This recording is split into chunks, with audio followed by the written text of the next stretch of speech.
Oke, selanjutnya itu kuil Jaganata ya, Jaganata Temple. Seperti mungkin bisa disilahkan dengan Jaganata yang ada di Bali mungkin ya. Jadi tempel ibadah Hindu yang didedikasikan untuk Dewa Jagannatha, perwujudan Dewa Wisnu. Terletak di Puri, Odisha, di pesisir timur India. Kuil ini diyakini pertama kali dibangun oleh Raja Indrayumna ya dari Avanti. Kuil yang ada saat ini dibangun kembali sejak abad ke-10 di lokasi kuil lama, kecuali bangunan utama dan dimulai oleh Anantavarma ya, yaitu raja pertama dinasti Gangga Timur. Adapun festival Ratayatra, kuil ini terkenal dengan Ratayatra Festival karena tahunan untuk menghormati ketiga dewa, di mana patung-patung mereka diarak menggunakan kereta besar dan yang dihias indah, ya.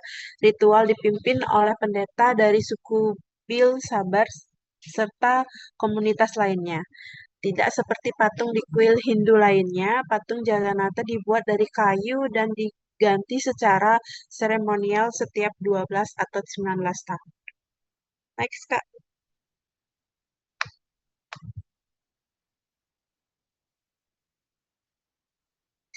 Oke, selanjutnya itu eh, Madurai.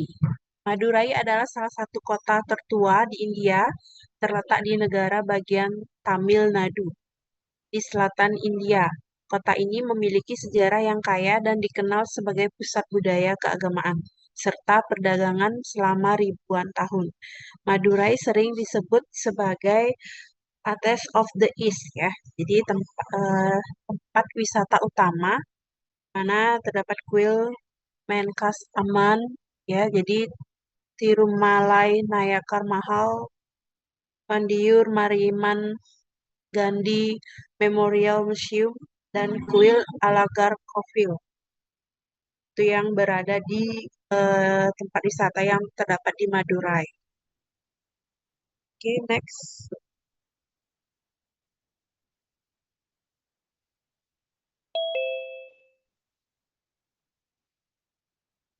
Oke, Madurai juga disebut sebagai Tonga Nagaram atau kota yang tidak pernah tidur karena kehidupan malamnya yang aktif, terutama dalam hal kuliner. Beberapa makanan khas Madurai yang terkenal meliputi eh, jigar tanda, yaitu minuman dingin berbasis susu dan agar-agar khas Madurai. Yang kedua itu ada parota atau roti pipih yang sering disajikan dengan kari. Yang ketiga itu adalah muton kari dosa ya, atau dosa ya. Kalau di sana dosa berarti makanan ya. Penekuk India yang diisi dengan kari kambing. Festival dan perayaan itu ada Chitira Festival, ada Float Festival. Madurai, India juga memiliki warisan budaya yang kaya dan abadi ya. Budaya Madurai mencakup tradisi, spiritualitas dan perdagangan. Seperti tradisi, ya itu dah seperti tradisi, spiritualitas dan perdagangan. Oke, next presentasi akan dipresentasikan oleh teman saya.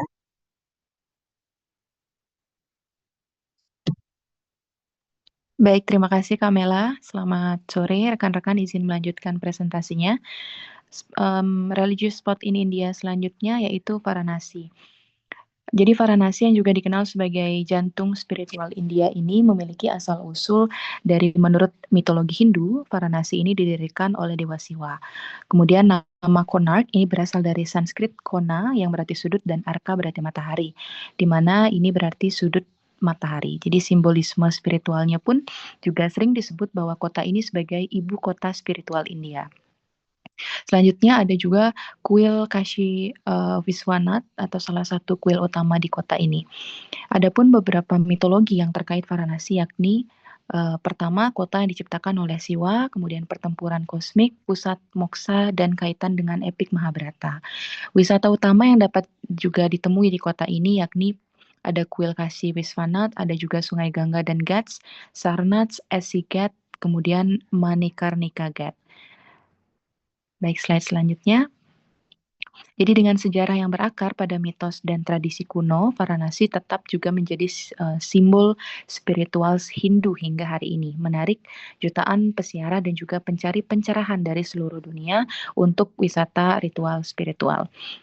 Adapun Gangga Arti, ritual kremasi di Manikarnika dan Harina Chandra Ghat, ada mandi suci di Sungai Gangga, kemudian juga meditasi dan kebaktian oleh sadus yang bisa dilakukan di wisata ritual spiritual di Varanasi ini.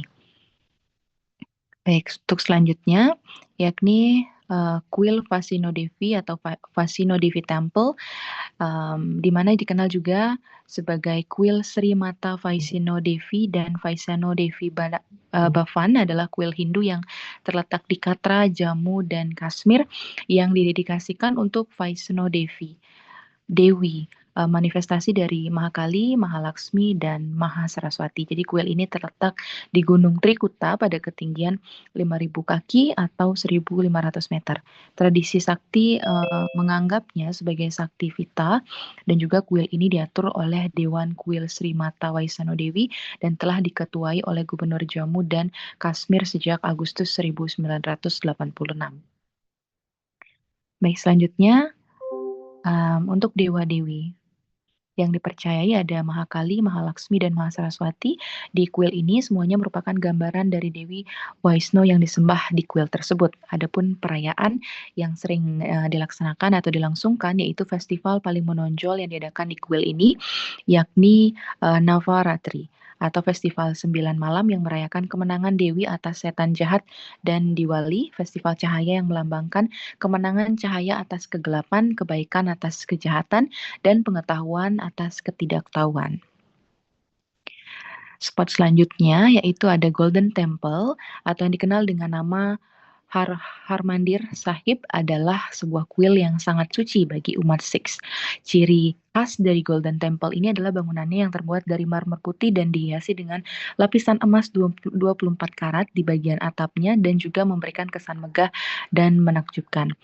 Ada makna budaya yang terkandung di dalamnya, yakni keindahan arsitektur, kemudian aura spiritualnya, dan makna sejarah yang menarik jutaan pengunjung dari seluruh dunia untuk setiap tahunnya untuk mengunjungi Golden Temple ini. Next, Kak Dirga. Baik, ada juga spot yakni Haridwar. Jadi wisata spiritual di Haridwar menawarkan pengalaman mendalami budaya suci India, terletak di kaki bukit Himalaya dan juga di sepanjang Sungai Gangga yang suci. Haridwar ini juga salah satu tempat sejarah yang paling dihormati oleh umat Hindu. Wisata spiritual di Haridwar ini menawarkan pengalaman mendalami budaya suci India, terletak juga sepanjang Sungai Gangga ini.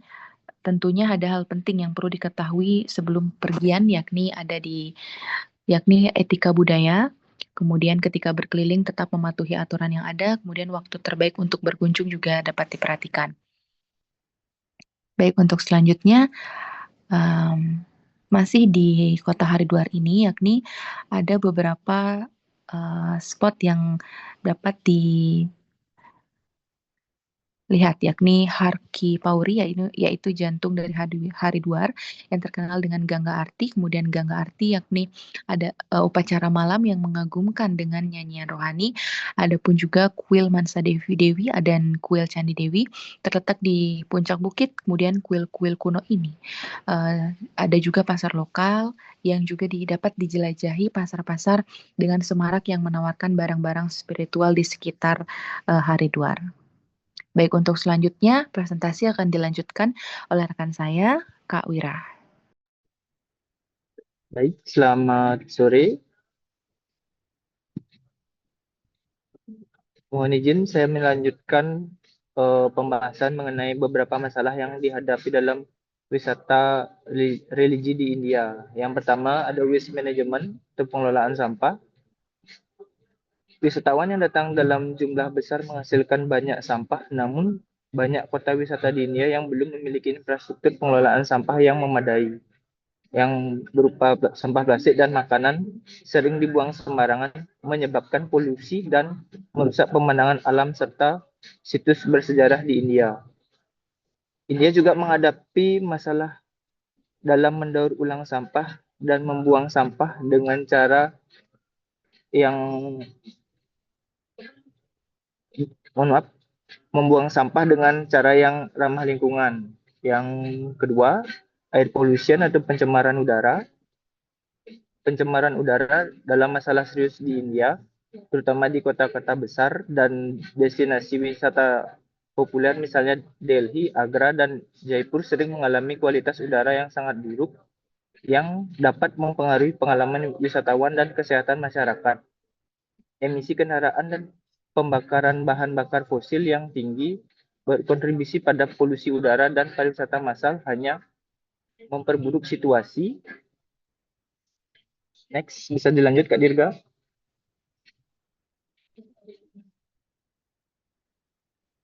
Yang ketiga ada monotheistic religion atau monotheis agama. Ini adalah negara dengan banyak situs keagamaan termasuk tempat-tempat suci Hindu, Muslim, Sikh, dan Buddha yang menjadi tujuan wisata religius. Tempat ibadah ini sering kali dipadati wisatawan yang datang hanya untuk melihat acara keagamaan atau mengambil foto, bukan untuk tujuan spiritual, sehingga telah menjadi komoditas wisata yang dipasarkan dan ini dapat mengurangi kesakralan dan ketenangan spiritual yang ada di sana. Yang keempat, lack of security of religion trust. Kurangnya keamanan dan kepercayaan agama. Keamanan tempat ibadah di India juga menjadi masalah ketika tempat tersebut menjadi objek wisata. Misalnya di kota-kota seperti Varanasi yang terkenal dengan kuil-kuil Hindu dan Sungai Gangga, wisatawan seringkali kurang memahami pentingnya situs-situs ini secara religius. Sering terjadi kerusakan pada situs keagamaan baik dari segi fisik seperti vandalisme atau pencurian artefak maupun dari segi budaya seperti pengabaian norma-norma agama. Berikut statistik yang ada di sana. Meskipun belum ada penelitian yang pasti mengenai wisata religi, beberapa segmen dari industri ini telah diukur.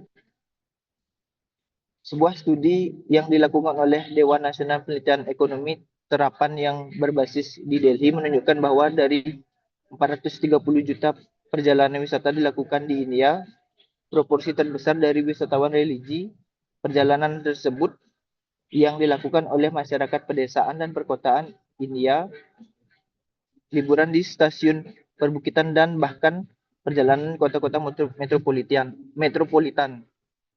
Penelitian ini juga menunjukkan bahwa semua paket wisatawan yang diselenggarakan di India perjalanan religius mencapai 50%, jauh lebih tinggi daripada paket wisata rekreasi sebesar 28%. Sekian pemaparan materi saya kembalikan ke moderator.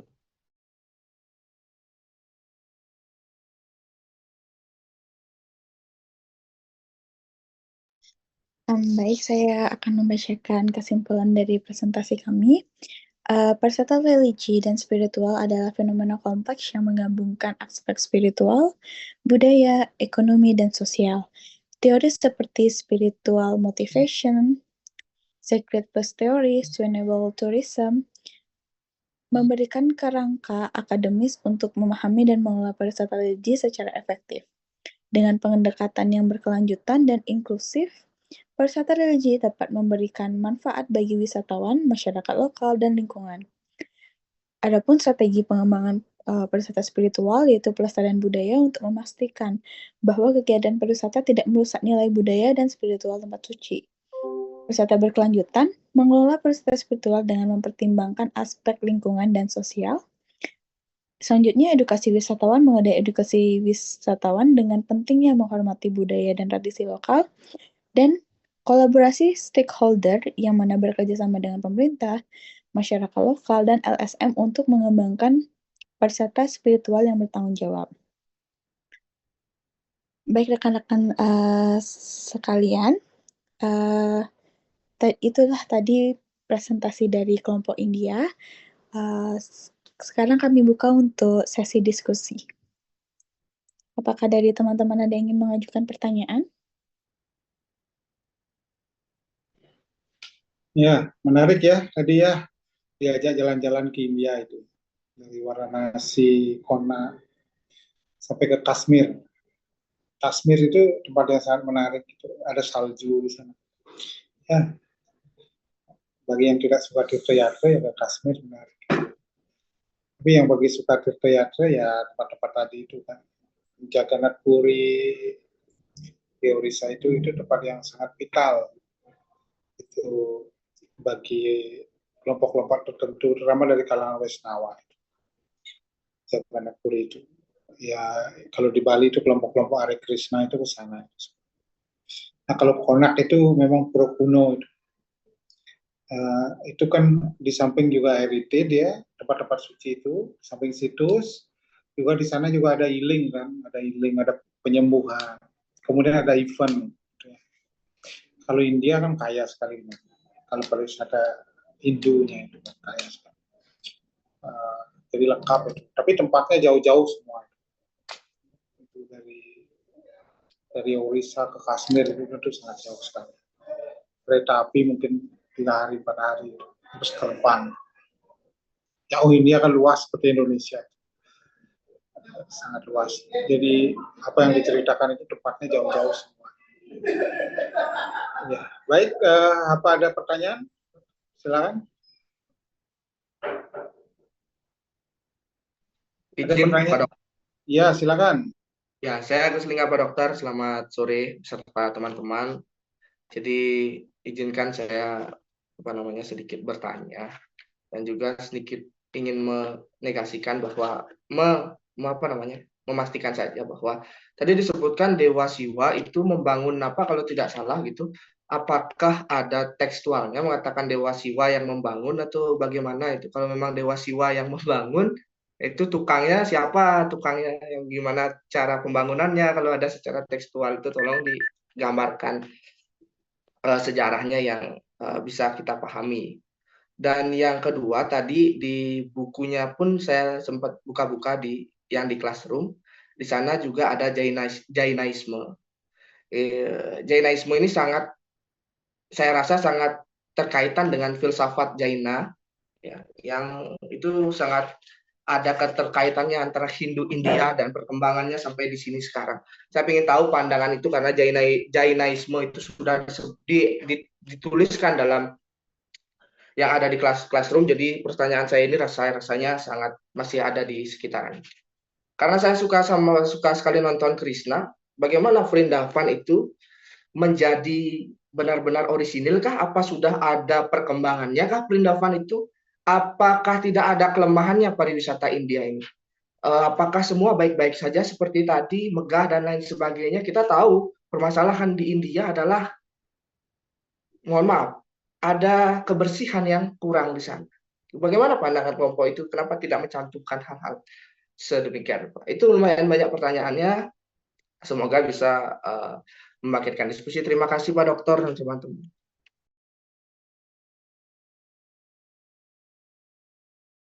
Ya, silakan dijawab sesuai dengan yang ada di paper ya. Kalau yang tidak ada di paper kan harus dicari jawabannya di luar paper. Ya, kalau tidak ada di paper ya sudah lah.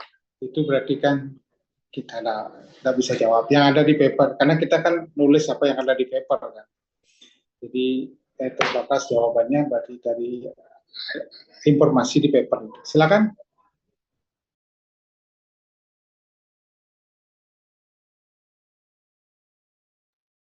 Ya Bapak, ini pertanyaannya kami tampung dulu, tapi kami tanyakan ke Pak Mahardika karena beliau raise hand, Pak.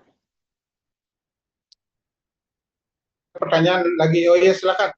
Nanti dikumpulkan dulu, nanti sekalian jawab. Boleh Pak Mahardika, silakan. Ya. Silakan Pak Mahardika, waktu dan tempat kami persilahkan. Om Swastiastu Pak Dokter, terima kasih atas kesempatannya serta rekan-rekan presenter. Menarik ya pembahasan untuk pariwisata religi kali ini, yaitu India. Nah, sering sekali kita lihat di layar kaca maupun di media bahwa wajah pariwisata India itu sering sekali identik dengan wisata yang tidak aman bagi solo traveler atau wisatawan yang ingin berpergian sendirian, terutama wanita. Jadi sering sekali terjadi pelecehan verbal atau catcalling oleh orang-orang atau penduduk lokal setempat. Nah, kebetulan juga belum ada disampaikan ya tadi di makalah oleh presenter mengenai masalah wisata yang ada di sana. Jadi saya ingin menambahkan atau bagaimana pendapat dari presenter mengenai permasalahan ini, karena banyak juga yang ingin sebenarnya traveling ke India, cuman mereka masih takut terhadap keamanannya, karena orang India itu kalau melihat cewek, cowok-cowok itu pada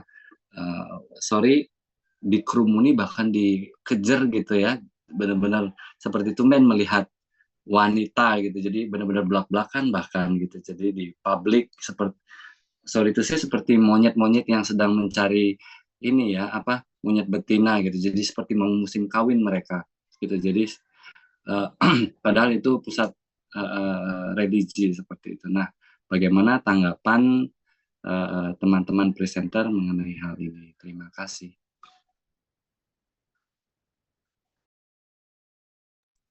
Baik, terima kasih Pak Madi Mardika atas pertanyaannya. Kami tampung dulu.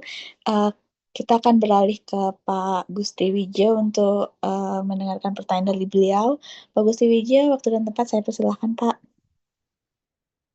Terima kasih rekan-rekan kelompok 2. Selamat sore Pak Dokter yang minjam waktu sebentar. Dari apa yang dipresentasikan tadi itu tentang India itu sudah disampaikan beberapa tentang tempat destinasi yang menjadi tujuan wisata spiritual yang bisa kita kunjungi di India, dan dari yang apa dipaparkan itu kebanyakan saya lihat itu adalah tentang temple ya, temple ataupun tempat-tempat bersejarah Hindu ya yang ada di India.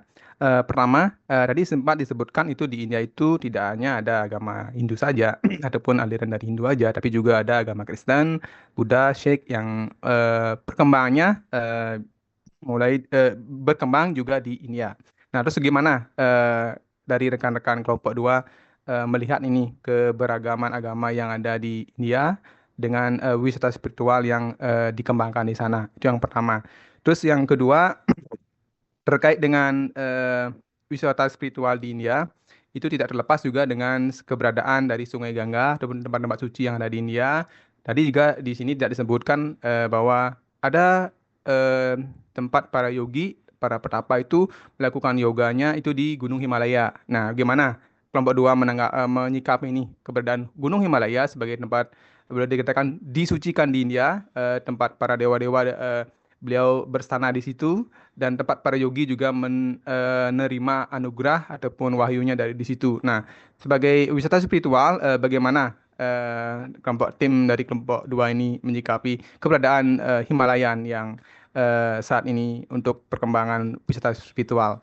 Lagi satu, karena Pak Mardika tadi masalah adalah tentang gimana orang-orang India ya yang boleh dikatakan seperti monyet yang katanya melihat satu monyet betina itu ya. Tapi yang saya lihat di sini adalah mengenai hygiene, sanitation ataupun masalah makanan ya, yang mana rekan-rekan mungkin sering lihat di TV ataupun di media bahwa gimana makanan India itu yang disaji dari segi penyajiannya ataupun teksturnya ataupun mungkin di dalamnya seperti apa, yang kita lihat itu kurang hygienis ya. Gimana caranya tim kelompok 2 menyikapi ini ya? Mungkin itu dari 3 hal, itu tentang masalahnya yang 3 tentang makanan, kemudian keberadaan Himalaya, kemudian pertama itu masalah keberagaman agama di India dalam wisata spiritual ini. Nih, silakan. Terima kasih. Mohon maaf Pak Gusti, Dados diulang yang bagian pertanyaan tentang makanannya ya tadi. Oke, tentang makanan, gimana dalam kelompok 2 ini menyikapi keberadaan makanan India yang boleh dikatakan dilihat dari segi hygiene-nya, kesehatannya. Karena kan mungkin rekan-rekan lihat di TV itu makanan India dalam penyajiannya, kemudian mungkin dari bahan-bahannya. Nah, untuk mensupport wisata spiritual ini, bagaimana? Kalau misalnya ada tamu berkunjung ke situ, melihat makanan seperti itu? Gimana rasanya gitu? Gimana menurut rekan-rekan di kelompok 2?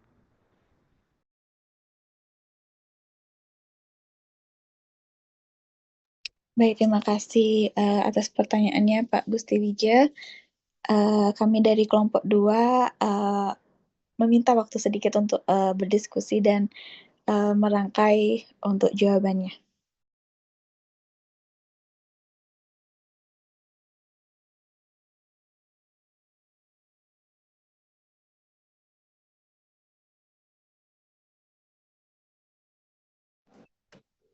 Baik, selamat sore teman-teman semua. Selamat sore Pak dosen. Berhubung ini di grup kelentang-kelenting bagaimana gitu ya, saya akan coba bantu jawab terkait pertanyaannya Gus Lingga nih tentang Dewa Siwa yang membangun apa tadi ya? Saya dengarnya itu di salah satu tempat wisatanya Blibram disebutkan tadi Dewa Siwa yang membangun itu. Makanya saya kayaknya kaget gitu. Makanya saya ingin penjelasan itu. Karena gitu kalau Dewa Siwa membangun supaya Iya. Baik, sebelum kita masuk ke ranah itu ya, saya coba menjelaskan terkait dewa-dewa yang saya tahu, yang saya pelajari dan dari sudut pandang. Karena setiap orang kan memiliki sudut pandang yang berbeda-beda terhadap dewa-dewa gitu kan, terhadap apalagi Tuhan itu sendiri yang memang tidak bisa kita jelaskan. Kalau kita masuk ke dalam ranah itu, artinya dewa-dewa itu pun sendiri merupakan sebuah energi sebenarnya. Energi yang mengumpulkan energi-energi lain sehingga menjadi sebuah entitas gitu. Makanya kalau di India mitologi kita masuk ke mitologi nih, India dewa yang paling kuat kan Dewa Siwa.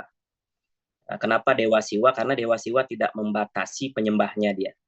Kalau Waisnawa ya hanya keturunan Waisnawa kan gitu. Kalau Brahma ya keturunan Yogi Brahma gitu. Tapi kalau Siwa bebas pemujanya, makanya energi yang dikumpulkan oleh Dewa Siwa itu kan paling besar atau paling banyak.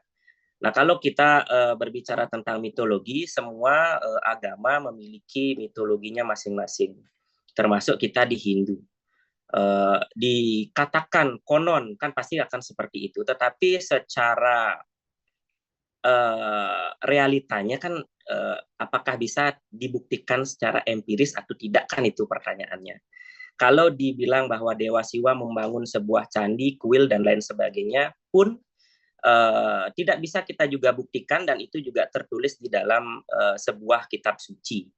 Nah, saya tidak mempertanyakan atau tidak meragukan kitab suci itu, tetapi zaman dulu apakah memang wahyu itu turun dari Tuhan, ya, atau memang menjadi sebuah karangan orang-orang yang pintar pada saat itu. Jangankan pada zaman itu, ya, zaman modern aja mungkin kalau kita lihat Sai Baba gitu ya. Mohon maaf kalau ada pengikut Sai Baba, kan baru baru terbongkar trik-trik beliau yang beliau laksanakan pada saat banyak penyembah di situ. Nah, artinya pada saat zaman-zaman tersebut tidak banyak intelektualitas. Makanya orang-orang sangat gampang sekali mempercayai hal-hal yang berbau spiritual, yang berbau kekuatan agama. Karena apa? Karena pada saat zaman itu memang tidak banyak orang-orang yang pintar gitu. Kalau zaman sekarang kita ada berita sedikit, kita secara intelektual pasti mencari tahu kebenarannya gitu. Tetapi zaman dulu tidak bisa, apalagi saat sekarang ini di India masih percaya benar hal-hal seperti itu gitu. Masih percaya mitos ya, dan juga hal-hal yang berbau memang mistis ya, seperti itu. Nah, artinya memang yang seperti Gus Lingga katakan, kalau misalnya disebutkan Dewa Siwa membangun apa gitu kan, ini juga tidak bisa kita jawab karena tidak ada bukti secara empiris, juga tidak ada kan begitu Gus. Artinya memang perlu kita kaji lagi, bukannya kita meragukan kitab suci kita, tetapi seiring bertumbuhnya usia kita kan kita perlu pertanyakan ya, gitu kan, apakah betul atau tidak gitu. Disebutkan juga Dewa Indra membangun Indra Prastra gitu kan, dengan kekuatannya dalam satu malam, itu betul apa tidak? Dan apa yang saya cari tahu juga, melenceng sedikit terkait Pandawa, apakah Pandawa itu benar-benar anak-anak dewa apa tidak? Karena pada saat zaman itu yang hanya bisa menjadi raja, kalau tidak keturunan raja langsung, dia dianugerahi kekuatan atau dinamakan anak dewa kan gitu kan. Nah, karena waktu itu Pandu ya tidak bisa memiliki anak, makanya si Pandawa ini dalam tanda kutip anak dewa A, dewa B, dewa C, dewa, agar dia bisa memiliki tahta kerajaan karena dia bukan anak raja gitu. Nah, jadi cerita-cerita seperti ini saya coba rangkum dan kumpulkan karena pada dasarnya kita agak di Bali itu kan kita tidak beragama Hindu ya. Mungkin ada di Museum Kelungkung itu kita kan menyembah leluhur ya. Nah, agama itu masuk di Bali itu apa namanya? Disebarkan oleh resi siapa ya kalau kurang lupa saya. Jadi kita kan menyembah leluhur sebenarnya. Agama kita ada agama yang menyembah leluhur. Nah, India ini mungkin masuk baru dari Bali sehingga terjadinya perkembangan agama kita pada saat ini gitu. Nah, pengetahuan saya mungkin sebatas itu. Kalau lebih jauh mungkin akan sangat sensitif sekali karena berhubungan dengan agama. Tetapi saya yakin setiap orang memiliki pemahaman dan juga memiliki pengalamannya masing-masing gitu. Nah, bukannya saya meragukan agama kita sendiri, bukan gitu. Tetapi baik kita pertanyakan sebagaimana keaslian dan apa yang kita lakukan sampai sekarang kan begitu kan, perlu juga kita pertanyakan biar kita nak Bali nak muluk itu limpidan. Artinya kita sebagai intelektualitas kan perlu juga, intelektual kan perlu juga kita mencari tahu kebenaran apa yang ditulis dari kitab suci kita atau apa yang diajarkan dari orang-orang tua kita.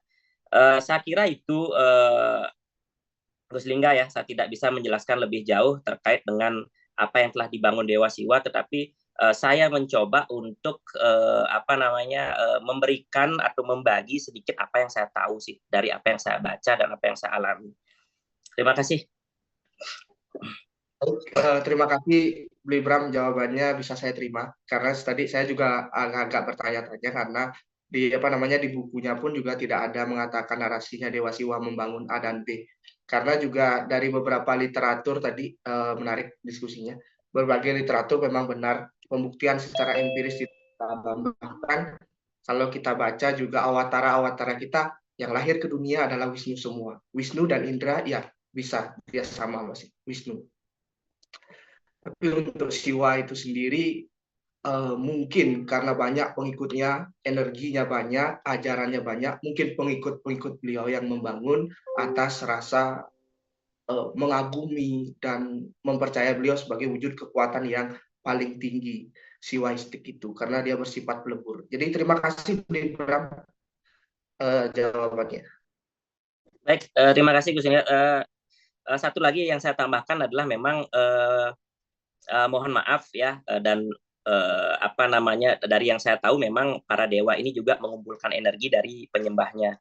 Makanya di Bali itu energi terbesar kan ada di Pura Besakih, karena seluruh rakyat Bali di luar Bali juga datang ke sana. Sebenarnya energi kita juga ada diserap di situ. Makanya sanggah kalau nggak pernah dibaktinin pasti kosong dia kan, karena entitas itu juga butuh energi dari kita gitu. Nah makanya para dewa ini juga para dewa ini juga semakin banyak penyembahnya, energi mereka semakin besar juga. Ya, itu menurut apa yang saya tahu ya. Mantap. Baik, terima kasih.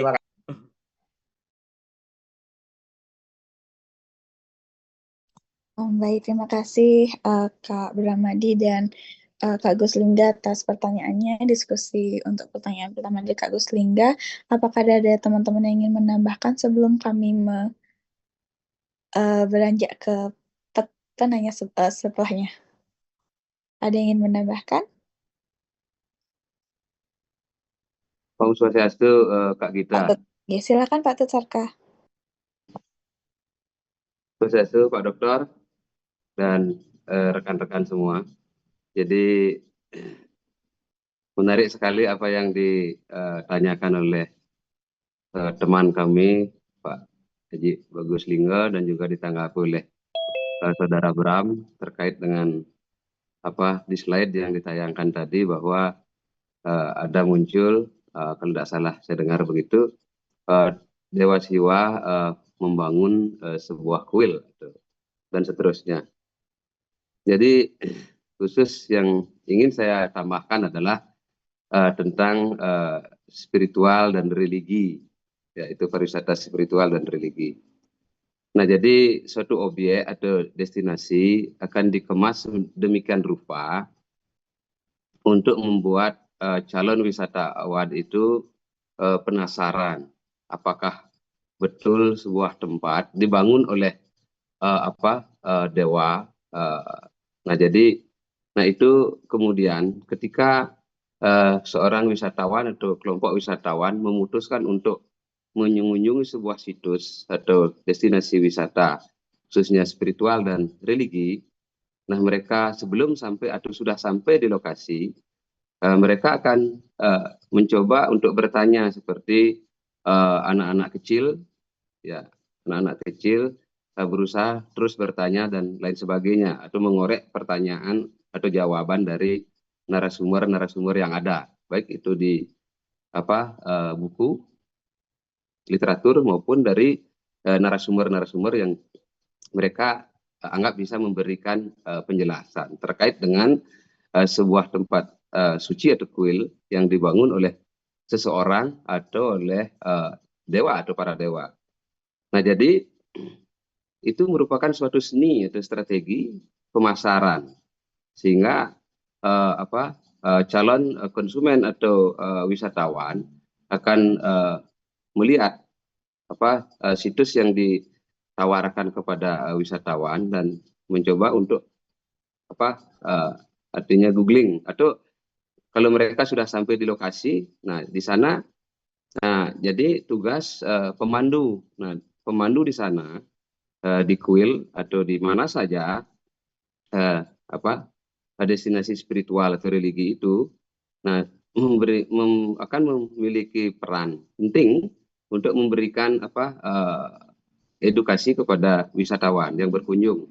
Nah, ketika wisatawan datang dan bertanya atau tidak bertanya, seorang pemandu di suatu lokasi atau di dalam ruangan museum akan bercerita sedemikian menarik untuk memberikan antusiasme kepada wisatawan, mendengarkan dan juga bertanya lebih jauh. Nah, misalkan seorang pemandu akan memberikan penjelasan suatu kuil atau candi dibangun pada abad sekian oleh raja ini atau dewa ini, itu tidak memerlukan waktu yang cukup lama. Nah, jadi bisa saja seorang pemandu akan memberikan penjelasan yang menarik di suatu destinasi dalam kurun waktu sekian menit, 1 jam atau lebih dari 1 jam. Nah, di sanalah peran pemandu dengan seninya, dengan strategi kepemanduannya akan menyampaikan mitologi. Sekarang masuk ke mitologi. Jadi sering sekali wisatawan bertanya tentang mitologi. Nah, kemudian para pemandu pun juga menyampaikan penjelasan explanation mereka tentang mitologi. Mitologi ini di dalam ilmu keagamaan tentu diyakini merupakan suatu kepercayaan. Tetapi kalau kita coba bandingkan ke dalam ilmu pengetahuan, nah itu merupakan suatu tradisi atau cerita-cerita rakyat. Nah, di dalam destinasi itu yang akan berkembang lebih banyak itu adalah cerita-cerita rakyat. Konon, katanya, diceritakan. Nah, itu yang akan disampaikan. Tetapi tidak keluar dari makna, makna tujuan, fungsi dari sebuah candi. Nah, itu disampaikan secara detail. Tetapi di dalam penceritaan itu tentu akan menggunakan konon. Nah, itu kan bisa saja konon Dewa Siwa membangun candi itu. Nah, tadi ada pertanyaan dari Ji Lingga. Terus tukangnya siapa? Siapa yang ada luluh kan begitu. Nah, itu pertanyaan-pertanyaan yang menggelitik memang. Nah, kemudian ada candi yang di Jawa, Prambanan. Nah, antara ya siapa itu dalam satu malam candi itu dibangun, Candi Sewu atau Prambanan itu dibangun dalam satu malam, diceritakan, dikemas sedemikian rupa. Kita bahkan sampai hari ini percaya dengan cerita itu bahwa candi itu dibangun dalam satu malam untuk mengelabui para pembantu yang membangun candi itu. Dikumpulkanlah para ibu-ibu untuk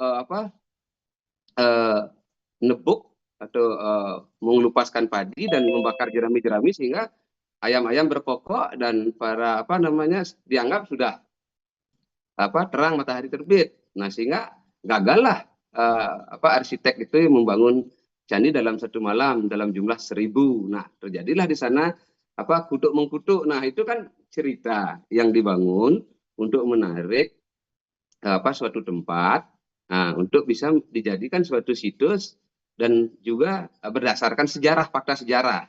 Nah, tentu dari akademisi akan menilainya dari fakta sejarah yang ada. Nah, kepakaran sejarah lah nanti mengangkat ke permukaan bahwa suatu candi itu dibangun oleh si A pada tahun sekian sesuai dengan bukti-bukti sejarah yang ada. Nah, demikian.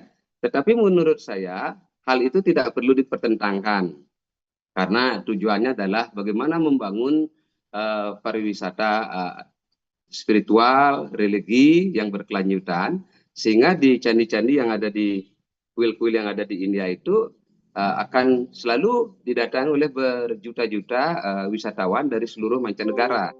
Nah, termasuk juga masyarakat Indonesia khususnya Bali melakukan perjalanan suci contohnya ke Sungai Gangga, Sungai Yamuna, Sungai Saraswati, dan juga candi-candi yang disebutkan tadi pada slide-slide yang ada.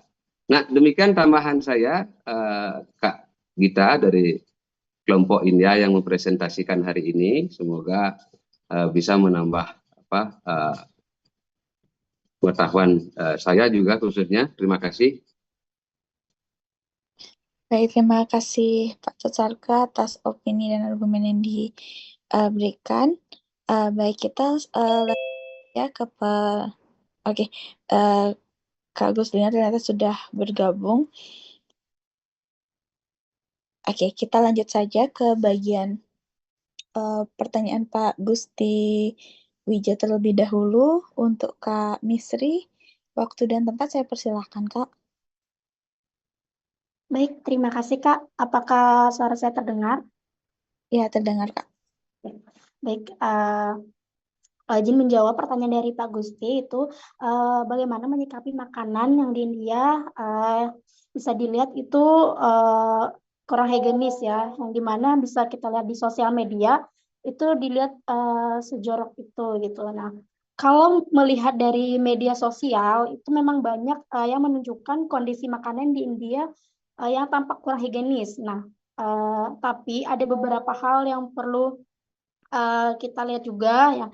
Itu tidak semua makanan di India seperti itu. Nah, video yang biasanya kita lihat di internet sering menampilkan yang ekstrim. Nah, agar menarik perhatian di India juga banyak restoran bersih, hotel berbintang, dan tempat makanan modern yang menerapkan standar kebersihan yang baik. Nah, kemudian kalau kita juga berkunjung ke India atau tirtoyatra ke India, mungkin kita bisa memilih tempat makan yang baik. Mungkin kita pilih restoran atau tempat makan yang ramai dan terlihat bersih, dan juga hindari makanan dari pedagang kaki lima yang tidak jelas kebersihannya. Karena yang seperti kita lihat di sosial media itu kebanyakan pedagang kaki lima, seperti itu yang terlihat mungkin ngaduknya pakai tangan kayak gitu dan sebagainya, tidak menggunakan sendok atau untuk kebersihan seperti itu. Nah, kemudian juga mungkin bisa menghindari makanan mentah atau mengonsumsi air keran.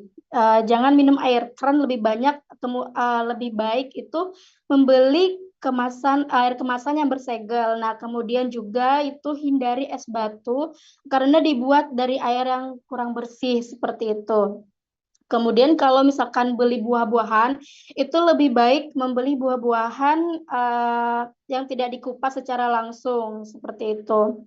Karena mungkin saja di sana kebersihannya tidak menjamin seperti itu. Jadi kita lebih baik membeli yang masih terbungkus dan kita yang bisa membukanya secara langsung seperti itu. Nah, kemudian karena di India tadi mungkin kebanyakan orang menggunakan pakai tangan, jadi kita bisa eh, membawa sendok atau garpu atau sumpit sendiri yang bisa membantu kita untuk makan di sana seperti itu. Nah, kemudian kita juga bisa ini membawa obat-obatan seperti minum probiotik atau obat sakit perut kalau kita misalkan sakit perut di sana.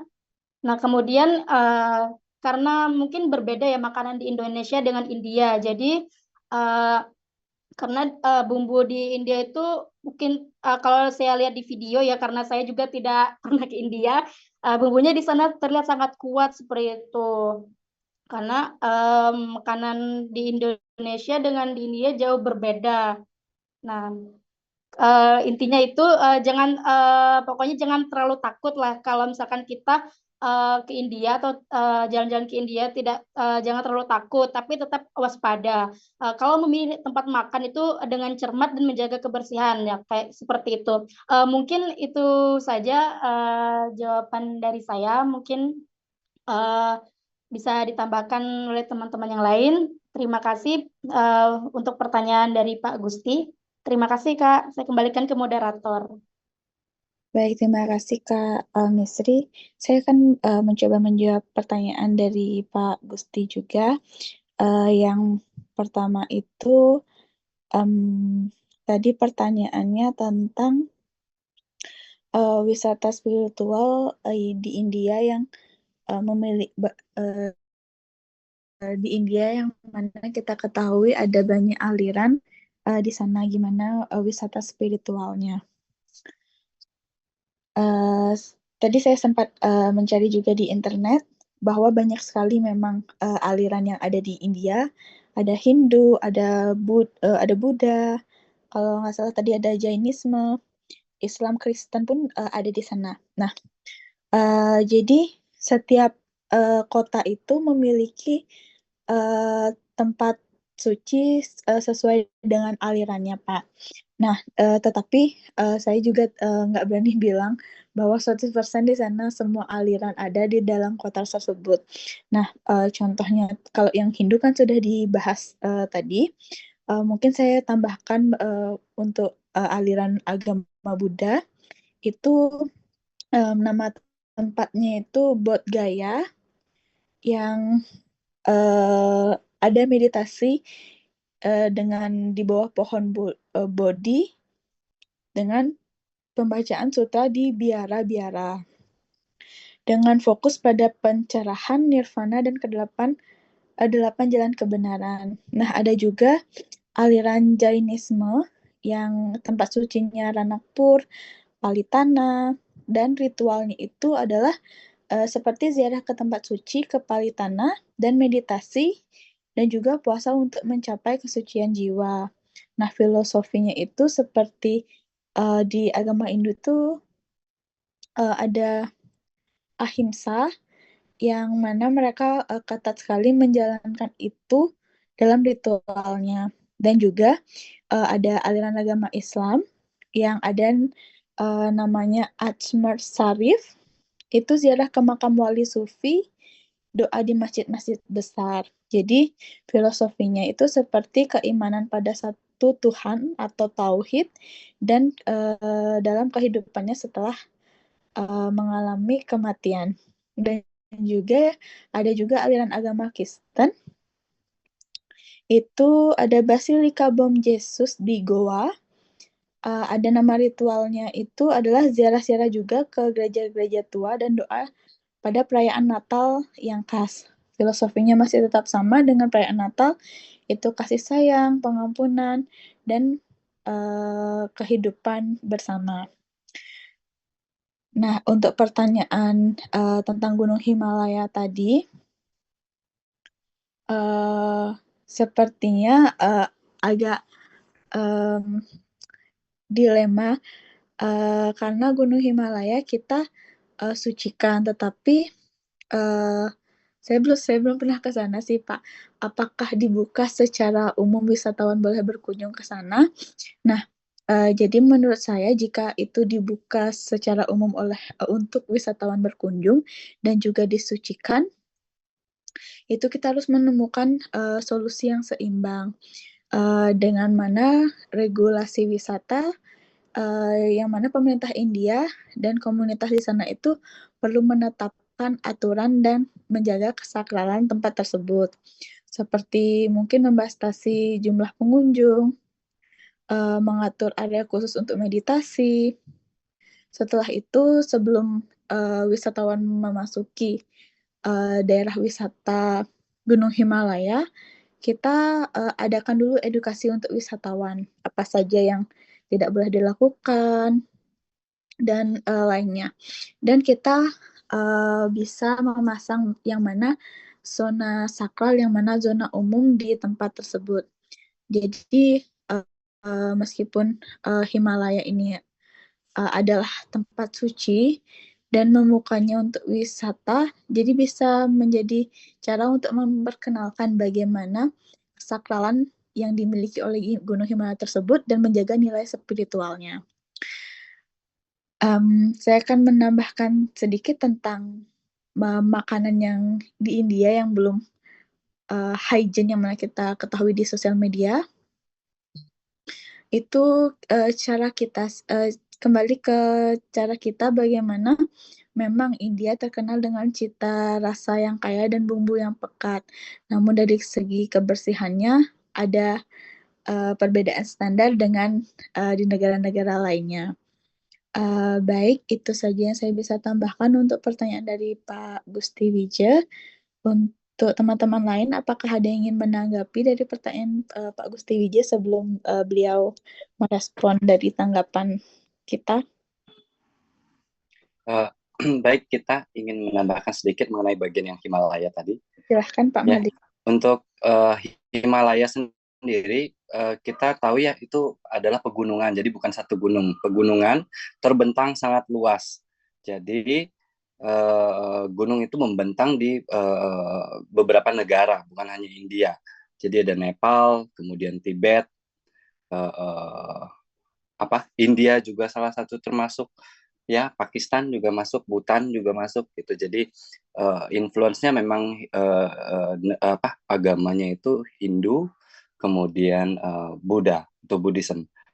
Nah, di masing-masing negara itu punya aturan beda-beda. Untuk di negara India, seperti kita ketahui, Himalaya masih jadi salah satu spot puncak yang kita ketahui Everest itu menjadi spot puncak ini tertinggi ya. Jadi sehingga bisa dikunjungi,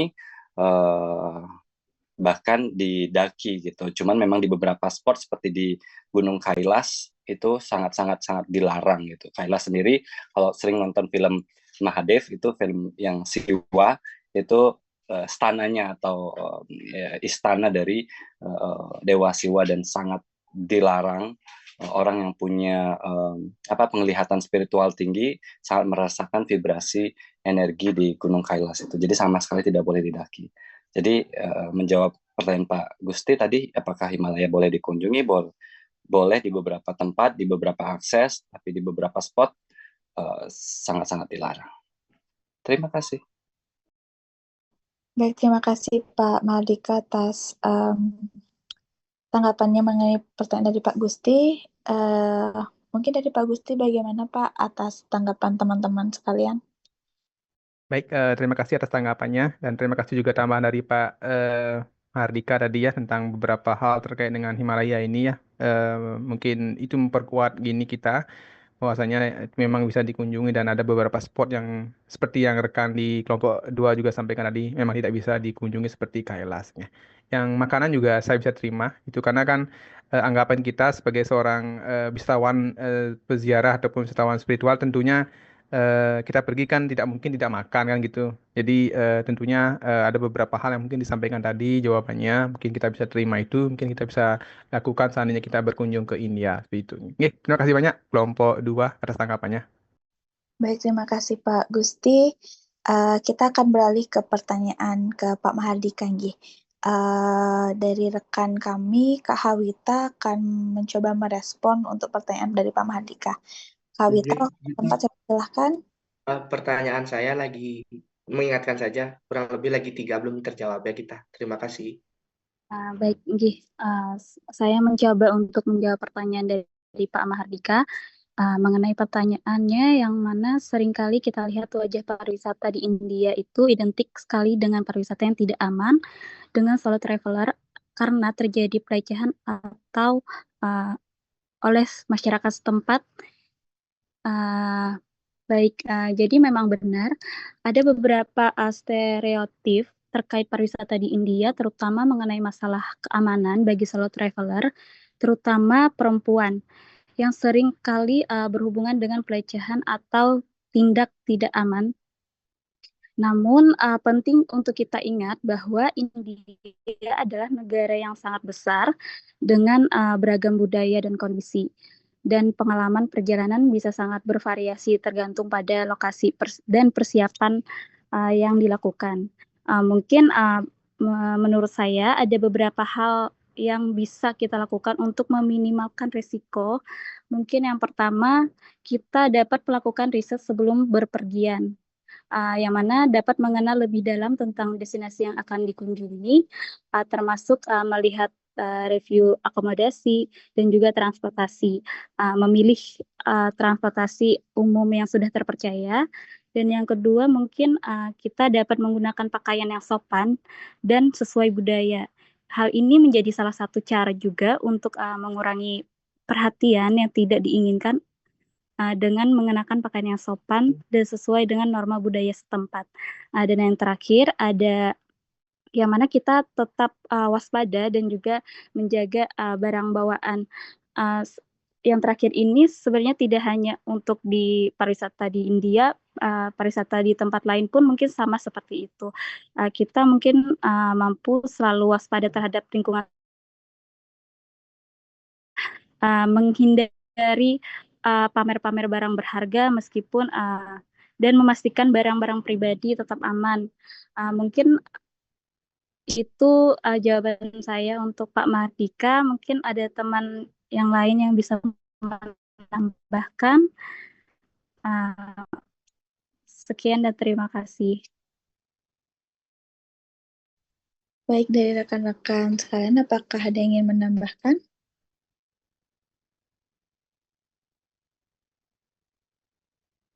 Oke, kalau begitu saya akan mencoba menambahkan dari respon dari Kak Hawita untuk pertanyaannya Pak Mardika.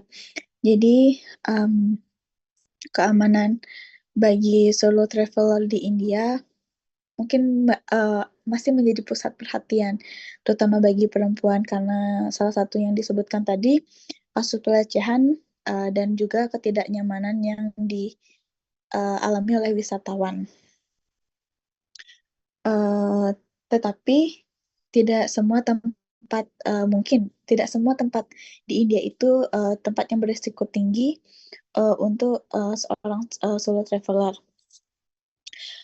Jadi kita harus di India harus tingkat kesadaran dan keamanan itu lebih ditingkatkan lagi. Seperti sekarang saya tadi sempat baca katanya sudah ada hotel khusus perempuan yang sudah banyak yang tersedia dan memberikan opsi akomodasi yang lebih aman. Selanjutnya itu tentang perilaku dan etika sosial yang dihadapi oleh kaum wisatawan itu diminimalkan dengan memahami norma sosial, mungkin dari pakaiannya yang lebih tertutup di daerah konservatif dan menghindari berpergian sendiri yang larut malam. Jadi kita bisa sebelum berpergian ke India tempat-tempat mana yang harus kita waspadai dan hal-hal apa saja yang kita waspadai. Setelah itu lebih baik menggunakan mungkin transportasi resmi atau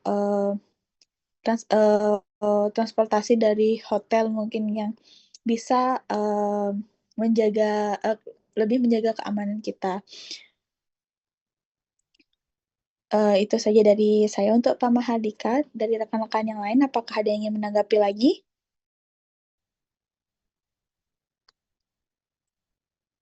Sepertinya belum ada yang ingin menanggapi lagi untuk pertanyaan Pak Mahardika. Untuk Pak Mahardika, bagaimana Pak? Baik, terima kasih jawabannya. Saya senang dengan jawabannya karena tidak semua tempat di India juga tidak aman ya, resiko kriminalitasnya tidak semua tempat sama gitu. Jadi memang harus banyak belajar atau survei sebelum mengunjungi India, dan tetap saja saya tidak merekomendasikan untuk solo traveler, terutama wanita, untuk datang ke India. Baik, terima kasih Pak Mahardika. Mohon maaf untuk Pak Gus Lingga, tadi pertanyaannya ada yang ketinggalan belum kami tanggapi. Untuk Pak Dirga, bisa membantu merespon dari pertanyaan Kak Gus Lingga? Baik, saya karena terima kasih atas kesempatannya Kak Gita. Baik, saya akan merespon pertanyaan dari Pak Bagus Lingga mengenai Jainisme yang merupakan salah satu agama kuno yang berasal dari India, tentang keterkaitannya dengan filsafat Hindiana ya, tidak salah. Baik, Jainisme diperkirakan muncul sekitar abad ke-6 sebelum Masehi, yang Jainisme ini mengajarkan bahwa selama sejarahnya ada 24 Tirtankara atau guru spiritual yang muncul untuk membimbing umat manusia. Dan adapun guru spiritualnya yang paling adalah Mahavira, yang hidup pada abad ke-6 sebelum Masehi dan dianggap sebagai pendiri Jainisme modern. Mahavira mengajarkan prinsip-prinsip utama Jainisme termasuk non-kekerasan seperti ahimsa dan kebenaran, satya, serta pengendalian diri. Ya, setelah Mahavira, ajaran Jainisme ini disebarkan oleh pengikutnya. Jainisme terbagi menjadi dua aliran utama, yakni Digambara dan Svetambara, yang memiliki perbedaan dalam praktik dan interpretasi ajaran. Jainisme mendapatkan pengikut yang signifikan, terutama di wilayah barat India seperti Gujarat dan Rajasthan. Selama pemerintahan beberapa raja seperti Karavela di Orissa dan Raja Chandragupta Maurya, Jainisme mendapat pengakuan dan perlindungan. Antara abad ke-9 dan ke-12, Jainisme mencapai masa kemasan dengan pembangunan kuil-kuil megah, terutama di Gujarat, Rajasthan, serta kontribusi dalam seni dan sastra. Saat ini Jainisme memiliki pengikut di seluruh dunia, meskipun jumlahnya relatif kecil dibandingkan dengan agama-agama besar lainnya. Komunitas Jain terus berperan aktif dalam promosi nilai-nilai non-kekerasan dan keberlanjutan, serta keterlibatan dalam dialog antara agama. Dan mengenai filsafat Jaina dengan Jainisme dan memiliki keterkaitan yang sangat erat, karena filsafat Jaina merupakan dasaran pemikiran dalam ajaran agama Jainisme. Jainisme adalah sebuah agama yang berasal dari India yang menekankan pada prinsip non-kekerasan yang seperti saya sebutkan tadi, kebenaran, satya, dan penolakan terhadap materialisme. Filsafat Jaina membahas cara memperoleh pengetahuan dan kebenaran. Jainisme mengajarkan bahwa kebenaran bersifat relatif dan dapat dilihat dari berbagai sudut pandang atau anekantavada. Filsafat ini menekankan pentingnya pemahaman yang holistik dalam melihat realitas. Kedua sistem ini menekankan etika yang ketat, terutama prinsip ahimsa. Dalam filsafat Jaina, tindakan dan pikiran harus selaras dengan prinsip moral, yang merupakan inti dari ajaran Jainisme. Dalam Jainisme, jiwa dianggap sebagai entitas yang terpisah dari tubuh fisik dan berpotensi mencari atau mencapai moksa, kebebasan, dan siklus kelahiran. Filsafat Jaina mengeksplorasi konsep jiwa ini, mengajarkan tentang bagaimana jiwa dapat dibebaskan melalui disiplin spiritual dan pemahaman. Filsafat Jaina memiliki jalan menuju moksa, termasuk praktik meditasi, puasa, dan pengendalian diri. Ajaran Jainisme memberikan pedoman praktis untuk mendukung filsafat ini. baik secara keseluruhan Jainisme menyediakan kerangka ajaran dan praktik, sementara filsafat Jaina memberikan analisis dan pemahaman mendalam tentang prinsip-prinsip tersebut. Keduanya saling melengkapi dan membentuk pandangan dunia yang kohesif bagi penganutnya. Sumber yang saya dapat ini dari Wikipedia. Demikian Pak Bagus Lingga. Mungkin ada tambahan dari Bapak? Sampun cukup Pak Mangku Dirga. Terima kasih sudah mantap. Iya, Terima kasih. iya. Mungkin ada teman-teman yang bisa menambahkan, ya silakan. Ya, kira-kira dari teman-teman ada yang ingin menambahkan? Sepertinya Pak En akan open mic, Niki. Silakan Niki Pak. jero tiang ya. Aku jero pengrame mantan Bu Bos. Kita ngampura baru nyarengin ya pada saya semua teman-teman tentang India Pak Susarto DJ ya syukur banyak sarukan Pak Susdiana. Nah pertama kita nyarengin masalah beberapa tradisi kita di India kan. Kalau hari raya kira-kira kita nanti hampir tidak ada kesamaan penyebutan ya hari raya kita di India. Kali ini yang keluar jalur gede kemarin sempat kita merayakan hari Diwali ya kalau nggak salah ya. Diwali pertama kali gitu. Seru semua Diwali. Kita nggak paham sebenarnya apa itu perayaan Diwali, menyembahnya Dewa Siro di ayat gitu. Nah teman-teman di kelompok 2 pernah nggak mau ikut tentang Diwali? Gimana kelanjutannya sekarang? Apakah dilanjutkan atau memang tidak sesuai dengan kita di Bali? Ayo semangat sambil ngelaporan pajak. Ayo. Pak Ian, Diwali Pak Ian bukan Diwali. Kayak nggak ada yang siapa.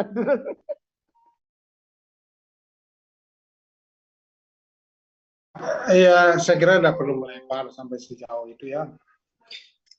Ini kan menyangkut ini apa namanya situs-situs yang ada di India dan mungkin juga perayaan-perayaan yang bisa dikunjungi seperti Kumbh Mela dan sebagainya. Apa namanya sampai Jainism itu, sampai baca Wikipedia.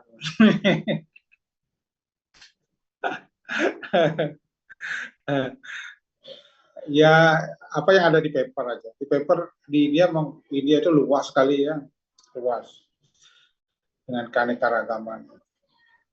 Agama banyak sekali, ada Islam. Islam juga sangat kuno di India dari abad ke-15. Jadi banyak juga wali-wali yang bersejarah itu seperti Wali Songo Indonesia. Juga Christianity juga dari abad ke-16 itu ya di Goa itu kan daerah Kristen. Jadi ada gereja-gereja kuno yang bisa dikunjungi dengan tradisi-tradisi. Jadi kalau bicara India itu sangat luas sekali ya. Seluas Indonesia itu, diversity. Jadi kalau di daerah-daerah yang pariwisatanya tidak familiar itu, ya masalah-masalah keamanan itu bisa saja terjadi. Ya, tapi di daerah-daerah wisata ya di Rajasthan yang familiar itu, Udaipur itu yang rame-rame turisnya itu aman di sana, karena masyarakatnya sudah ngerti pariwisata. Nah, itu kan ada wilayah-wilayah memang yang memang belum dijamah oleh pariwisata. Sama seperti kita kalau turis berpergian ke Papua, gitu kan, tidak aman. Misalnya ke pedalaman di Sumatera, itu kan, tidak aman. Coba kalau berjalan di Bali itu kan aman, familiar dengan pariwisata. Atau jalan-jalan di Jogja, aman kan? Jalan-jalan di Jakarta, aman. Sudah biasa menerima orang asing. Di mana lagi? Di daerah-daerah yang aman, yang sudah biasa orang asing datang. Itu pasti aman. Tapi kalau di daerah-daerah yang orang asing tidak biasa datang, ya itu dangerous, itu berbahaya. Ya, jadi itu saja. Kalau di daerah-daerah yang center-center turis itu, ya di daerah-daerah yang center turis itu ya di tempat-tempat pelancongan itu, ya makanan yang bersih-bersih itu banyak. restoran banyak, hotel berbintang banyak, itu di destinasi wisata. Tapi kalau di daerah-daerah yang jauh ya, di pedalaman tidak ada turis ke sana, ya ya restoran yang bagus tidak ada, tapi tempat yang bersih pasti ada. Ya, karena kan kelas elit India itu juga ada di berbagai tempat. Yang kelas elit itu dia sama seperti orang Indonesia yang nggak mau makan di pinggir jalan, itu pasti cari warung yang agak bagus gitu. Itu pasti ada yang gitu-gitu. Nah, tapi kalau di kampung sama sekali bisa jadi juga nggak ada gitu. Nah, makanya kalau berwisata itu kan lihat-lihat tempatnya. Kalau memang sudah sering dikunjungi seperti Rishikesh, Haridwar, itu restoran bagus-bagus banyak. Tapi makanan di pinggir jalan juga banyak gitu. Karena kan ada turis lokal. Nah, kalau turis lokal itu kan sama seperti kita berkunjung ke Tabanan kemana itu kan kita makan di warung beceleng itu kan sama. Nah, kalau yang turis yang dari luar pasti cari tempat restoran yang bagus. Jadi banyak pilihan kalau dari luar itu ada yang begitu, ada yang elit. Tempat menginap juga kalau di tempat-tempat yang populer seperti Wrindawan itu ada hotel bagus. Tapi kalau di tempat-tempat yang tidak populer mungkin juga tidak ada hotel. Ya, di desa-desa tertentu mungkin juga tidak ada hotel. Di kota-kota kecil itu mungkin juga tidak ada hotel. Tetapi kalau di dekat stasiun kereta api itu pasti ada hotel di India itu. Tapi hotel-hotel yang sederhana dekat stasiun kereta api. Biasanya banyak orang nginep juga sambil menunggu perjalanan berikutnya. Nah, itu biasanya hotel-hotelnya sederhana, hanya untuk tidur aja. Tidak ada bintang-bintangan lah yang gitu-gitu. Jadi saya pernah travel di India itu. Pernah tahun 99 saya ke India. Saya menyelusuri India dari utara sampai ke selatan pakai kereta api. Jadi saya nginepnya itu dekat stasiun kereta api sambil menunggu kereta api pagi. Jadi ya itu tidur di tempat yang dengan banyak orang itu. Banyak di dekat-dekat itu aja untuk tidur dari jam 11 malam sampai jam 5 pagi. Jadi ya banyak pilihan lah. Tapi di rata-rata di stasiun kereta api di India itu ada tempat mandi karena perjalanan jauh. Jadi India sebenarnya aman untuk travel sepanjang di tempat-tempat wisata itu ya, yang tempat-tempat terkenal.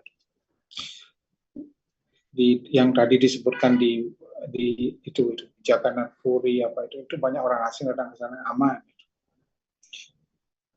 Nah, yang kejadian-kejadian ya di daerah-daerah yang agak jauh dari tempat-tempat seperti itu. Kalau di kota-kota ya aman, relatif aman. Karena mereka kota-kotanya hampir kota-kota internasional, biasa datang orang luar. Jadi ya, tidak mungkin lah terjadi hal-hal yang seperti yang di berita-berita. Itu kejadian-kejadian yang di tempat-tempat tertentu. Ya Himalaya itu kan ada tur Himalaya itu mengelilingi Kailas. Anda cari saja di Google, tur to Kailas. Bisa. Itu dengan bayar berapa itu terbang dari Tibet malah. Tibet. Jadi Kailas itu ada di Tibet. Tidak ada di India itu, ada di Tibet. Tapi bisa lewat India, tapi masuk ke wilayah Tibet. Wilayah Cina. Jadi kira-kira demikian ya. India itu luas, sangat luas.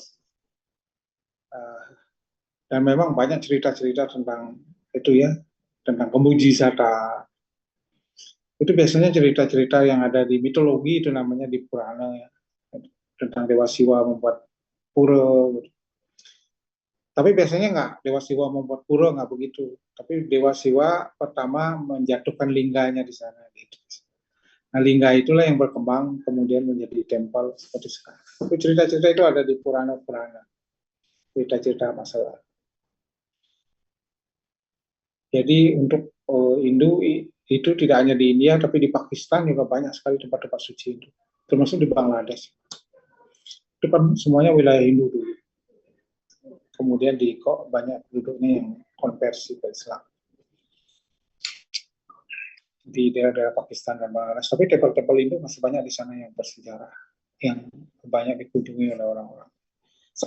Sekarang sih mereka sudah sadar dengan pariwisata, termasuk pemerintah Pakistan pun sudah sadar dengan pariwisata, karena pariwisata itu mendatangkan duit. Jadi pemerintah Pakistan pun sekarang merawat tempel-tempel Hindu, sehingga banyak turis-turis dari India datang ke sana. Ya, mereka belanja, sama seperti orang Bali buat pura di Jawa Timur gitu, di pura apa namanya Senduro itu kan. Itu kan menguntungkan orang lokal. Walaupun orang lokal itu Islam di sana, tapi sangat menguntungkan bagi mereka, bisa jualan dan lain sebagainya. Nah, itulah sekarang ini pariwisata itu. Pura-pura kita yang di Pakistan itu dibuka sekarang. Dulu memang pemerintah Pakistan itu menghalang-halangi orang India datang ke sana. Tapi sekarang setelah ini, open itu, karena itu kan yang kuda mulai. Oh, negol kanopi, nak kanopi nu ditu. Tegol apa kelese, nyok mengganggu aja munyine. Ku. Aing. Yo, Bu. Kok kelesen di sang panos ya toh.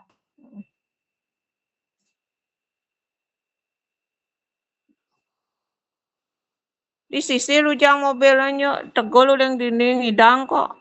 Ternyata yang ngelipat tuon, biar terus menek gitu. Nah, boga mulai jadi kadang petang mulai. ya orang bangun hotel di dekatnya Mekah juga ada itu, bisa itu lihat dari Mekah itu sembahyang. Orang dari hotel itu, Aston nama hotelnya itu. Bisa lihat gini orang sembahyang di Mekah itu dari Aston itu dekat Mekah itu. Orang Islam bisa toleransi kan dengan begitu kan. Karena apa? Karena ada duitnya kan. Kalau nggak ada uang kan ada toleransi. Ngapain kamu berdiri di sana di tempat yang tinggi itu? Ngapain aku lihat aku sembahyang? Tapi begitu ada duit kan toleransi. Pemerintah Arab Saudi memberikan izin, rakyatnya juga mungkin dapat pekerjaan di sana. Oke, tidak masalah, no problem. Jadi pariwisata itu membuat toleransi, termasuk open di pariwisata pilgrim ini kan. Di tempel-tempel Hindu di Pakistan itu sekarang dibuka, di Bangladesh juga dibuka, karena orang India banyak datang ke sana sembahyang, ngasih duit ke mereka. Mereka toleransi. Silahkan, please welcome. I want to go to your village, ya. I want to visit my temple for. Most welcome.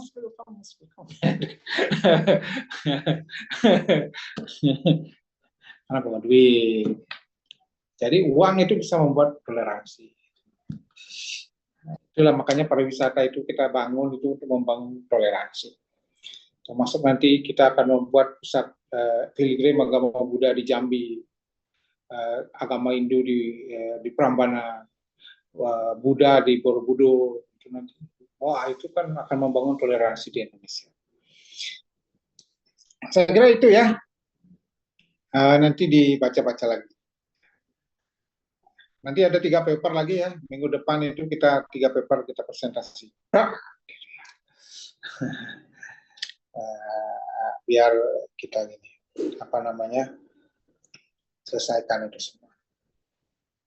Sebenarnya ini kalau pakai AI sih sebenarnya gampang gitu ya. Masukkannya paper itu ke black box, diupload, nanti keluar dari ringkasan. Ya, nanti kalau Anda buat kajian pustaka nanti di tesis itu begitu caranya ya. Anda download semua itu paper yang berhubungan dengan kata kunci dalam dalam tesis Anda itu, apa kata kuncinya. Kemudian itu cari namanya black box AI itu black box. Kemudian upload semua paper itu, dan kemudian Anda perintahkan AI itu, tolong kasih ringkasan semua paper ini. Bantu saya buat ringkasan paper ini. Keluarlah semua bahasa Indonesianya itu,